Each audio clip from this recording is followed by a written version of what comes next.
Old words we still use today and where they originated from.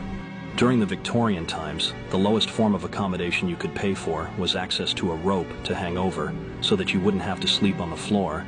This form of accommodation was usually taken up by stumbling drunk people. This is where the saying "hung over" came from.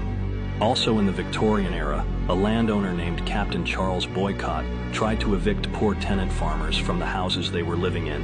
In response, the locals came together and refused to deal with him at all.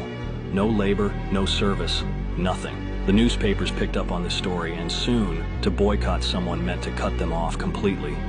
The word Bluetooth originated in the 10th century, as it was a nickname for a Danish king named Harald Bluetooth Gormson.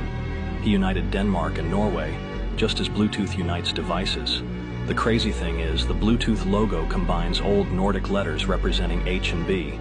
Back in the late 1800s, British sailors would spend weeks, sometimes months, at sea, battling rough waters and isolation. Over time, the long voyages wore them down, and those who grew irritable or short-tempered were nicknamed salty. These grumpy sailors gave rise to the term we still use today. When someone's clearly moody or bitter, we say they're being salty.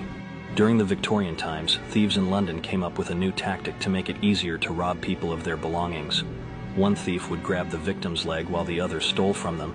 This sneaky act eventually became the joking phrase, "pulling someone's leg." Also during the Victorian era, portrait paintings were still very popular, especially amongst the wealthy.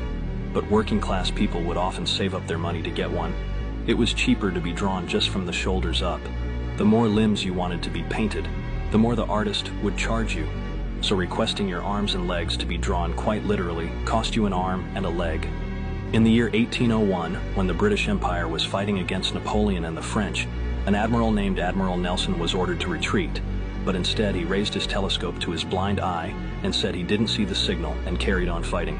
That's where the common phrase "to turn a blind eye" comes from.